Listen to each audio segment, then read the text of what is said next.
What about Eddie Howe, Simon? How much hope rests on his shoulders regards English managers? I know you're always keen that English managers it's all down to him. Get their chance, get their opportunity. If they're good enough, yeah, absolutely. Is he the closest there is to becoming the first Englishman to win the Premier League?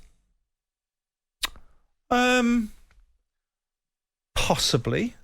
Yeah, I mean, undeniably, because he's got a side that's inside the top four. He's an English manager. He's got a side that's got enormous wealth.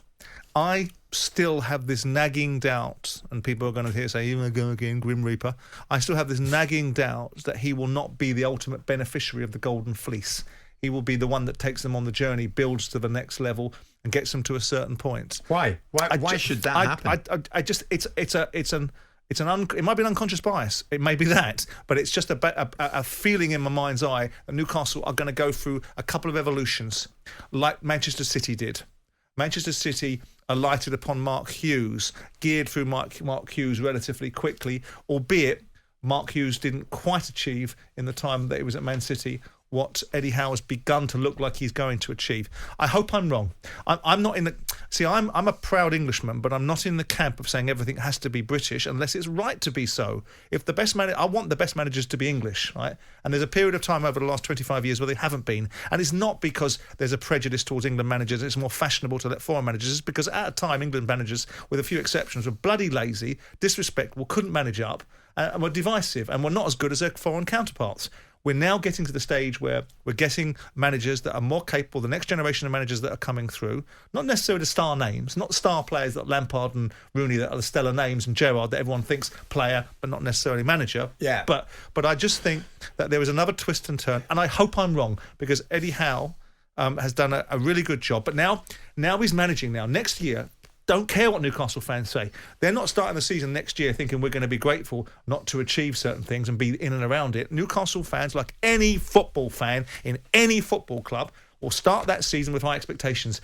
And I just wonder at which point, when they stop achieving above their expectation and start moving their achievements beneath their expectations, how that balance still works in that club. We see, on that very subject, there's Rob getting in touch. Guys, I think we should get real. Eddie, getting the plaudits, and rightly so this morning, but the expectation levels are going to go through the roof. He will be jettisoned out of the place, and a stellar European name will be brought in to really take it on. He won't listen to suggest. I hope that doesn't happen. This isn't Dr. No. He's not about to be jettisoned out of the top of a car. No, right? Because he's doing a really good job, and we shouldn't be forecasting his demise. And I'm not trying to do that. What I'm trying to do is frame the journey that I think Newcastle are going to go on. If you've got Amanda Staveley, I would say ill-advisedly, but notwithstanding it, I admire the gusto. And I admire the brouhaha and some of the hubris about suggesting we're going to win the League Cup, we're going to win the FA Cup, we're going to win the Champions League, we're going to win the Premier League. Fine. Okay. That will tell you that they're going to spend big, right? Because they can't make those claims. No. They can't make those claims. So that means that when we talk about bottomless pits, you've got an owner over here or a shareholder over here saying we're going to win all these things, and you've got Eddie Howe. Not him. Not him. Yeah, we wouldn't be listening to any truths there, would we? Eddie Howe over here, talking about no bottomless pit. Well, the two things will not meet.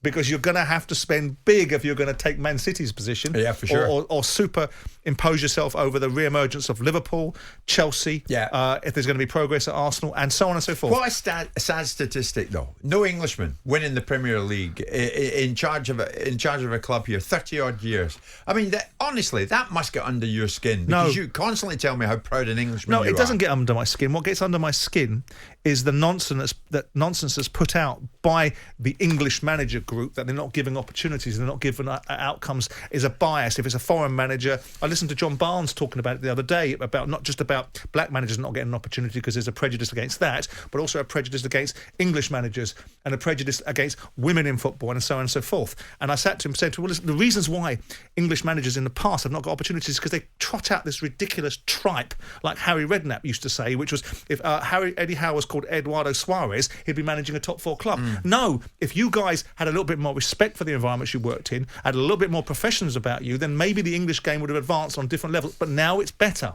It's a serious business. Football clubs are far bigger and far more professional than they are. But you look at the best in class. Look at Tony Bloom. We've sat here waxing lyrical about Brighton, about everything right in football. Great stadium, great development, great recruitment policy, great chief executive. Who's their manager? He's not English, is he? No. He was English with Potter, Yeah. but we've now got a different manager in the place because people should be the best in class, and it shouldn't be just because they're English. We want them to be the best. Yeah. But there's a reason why they're not, and it's not because of stupid idiot people with money that just take anybody else other than English people. But there's still a feeling, nonetheless, that English managers are not the best in class. If Well, they're not. Newcastle had their way, they'd have popped in Unai Emery. They couldn't get him, then they got Eddie. Right, and sometimes through a combination of design and fortune, you get an outcome that might have proved to be better. Yeah. Unai Emery's come in. Aston Villa are going to be a serious threat next year because he's going to have the chops to demand what he wants from the boardroom, because it's a key component of being a manager, not just your ability to coach on the grass, how you talk to guys in the boardroom to get what it is you want. And when I listen to managers saying, well, they can't get this and they can't get that, it's because you can't manage up then. Because you're either in a position of authority or you're not. You're either the person that determines the outcome of the core proposition of a football team, which is the football players and the team that you produce on the pitch and what you need and what you don't need and who you want and who you don't want, or you ain't. Yeah. Now, Eddie Howe's got to make that step. He's a Champions League participant now. He needs to have a Champions League squad. That comes with costs. You see, I think Andy from Newcastle absolutely nails it. This is the feeling that's out there. The top performing managers aren't always the way to go. Tottenham's a perfect example of that. Newcastle need the right manager rather than a famous one. Eddie seems to be the right man for this point in time, at least. Correct. For this point in time, at least. Correct. Absolutely right. It's not about names. It's not about driving for show and putting for dough, which is the ultimate outcome. Yeah. It's about what's right for your club at every stage. And now, if Eddie Howe goes through the gears and proves me to be wrong, then I'll be delighted for him. But he has proved you wrong. Well, I mean, he's got them in the Champions League. But what I'm saying is, You still don't think Eddie's elite, do you? No, I don't, because I think in order to be elite, there should be a very small group of people that actually win things, that can consider themselves to be elite and win things repeatedly, not individually. But you're missing my point. Eddie Howe is not in the job of getting into the Champions League. One of his owners has just said, we're going to win the Champions League, we're going to win the Premier League, we're going to win the Carabao Cup, we're going to win the FA Cup. There's your blueprint, Eddie. Are you going to be able to deliver it? Time will tell. What you've delivered so far is brilliant. Yeah. And what you're doing with the football club and the spirit of the fans and everything else about Newcastle, you've got it right. You couldn't get it more right. Jim White and Simon Jordan.